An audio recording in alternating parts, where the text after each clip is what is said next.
তোমার গোলাম এটিএম আজহারুল ইসলামকে তুমি বাঁচিয়ে রেখেছো, শেষমেশ তাকে দিয়ে সত্যটা প্রতিষ্ঠিত করে দিও।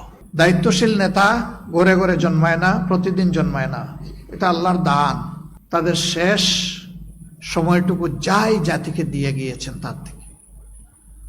সম্মানিত ভাইয়েরা, এই মামলা পরিচালনা করতে গিয়ে ইন্টারন্যাশনাল কাস্টমারি যে ল আছে তাও ফলো করা হয়নি, আবার ডোমেস্টিক কাস্টমারি যে ল আছে এটাও ফলো করা হয়নি। সাক্ষ্য আইনকে বেমালুম দলিত মতিত করা হয়েছে। আমাদের দেশে এভিডেন্স ল যেটা আছে এটা মোটেই ফলো করা হয়নি। সেদিন সংবিধান কোনো বিষয় ছিল না, আইন কোনো বিষয় ছিল না।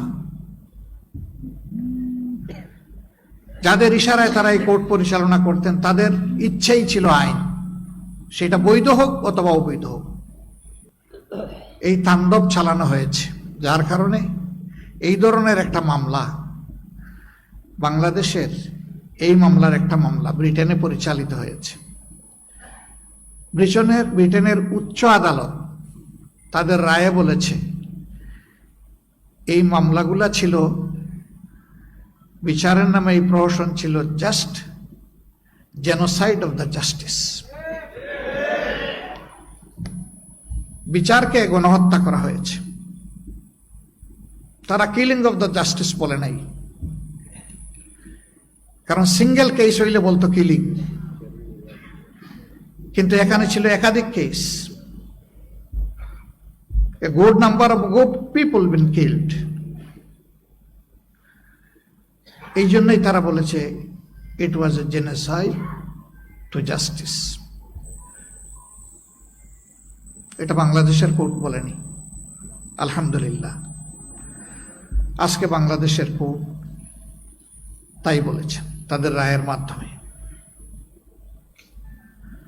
আমরা আমাদের সমস্ত নেতৃবৃন্দ যাদেরকে খুন করা হয়েছে এই রায়ের মাধ্যমে তাদেরকে আরেকবার গভীর শ্রদ্ধার সাথে স্মরণ করছি। অধ্যাপক গোলাম আজম রাহিমাহুল্লাহ, শেখ আবুল কালাম মোহাম্মদ ইউসুফ রাহিমাহুল্লাহ, শহীদ আমিরে জামাত মৌলানা মতিউর রহমান নিজামী রাহিমাহুল্লাহ, শহীদ সেক্রেটারি জেনারেল আলী আহসান মোহাম্মদ মুজাহিদ রাহিমাহুল্লাহ, শহীদ কামারুজ্জামান রাহিমাহুল্লাহ, শহীদ আব্দুল কাদের মোল্লা রাহিমাহুল্লাহ, আল্লামা দিলদার হোসেন সাইদি রাহিমাহুল্লাহ, আব্দুল খালিক মন্ডল রাহিমাহুল্লাহ, মৌলানা আব্দুল সুবহান রাহিমাহুল্লাহ, মীর কাসিম আলী রাহিমাহুল্লাহ, তাদের সবাইকে আমরা গভীর শ্রদ্ধার সাথে স্মরণ করছি। আপনাদেরকে দুনিয়া থেকে সরানো হয়েছে, আমাদের বুক থেকে কখনো সরানো যাবে না ইনশাআল্লাহ। আমরা তাদেরকে আমাদের কর্মের মাধ্যমে স্মরণ করব ইনশাআল্লাহ। আল্লাহ তাআলার কাছে দোয়া করি তাদের রেখে যাওয়া আমানত আল্লাহ যেন আমাদেরকে বহন করার তৌফিক দান করে। ব্রিটেনের আদালত বলেছে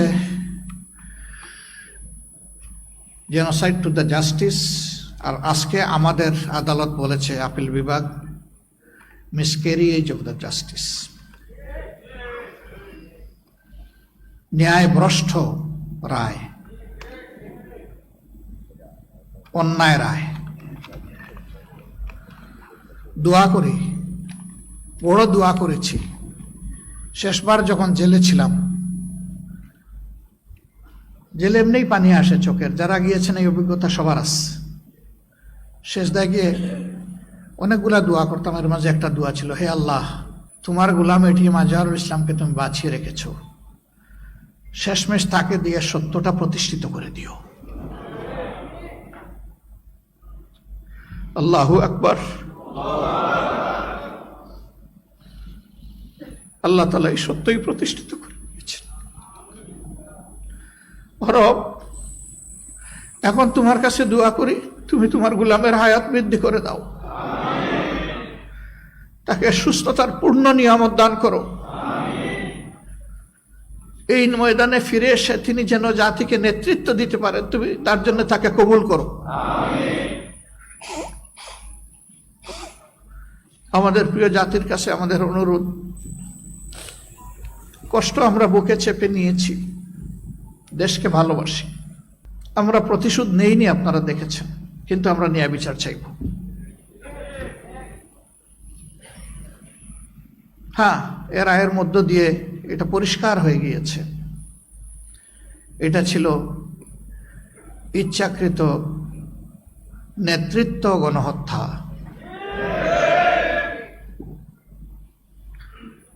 দায়িত্বশীল নেতা ঘরে ঘরে জন্মায় না, প্রতিদিন জন্মায় না, এটা আল্লাহর দান।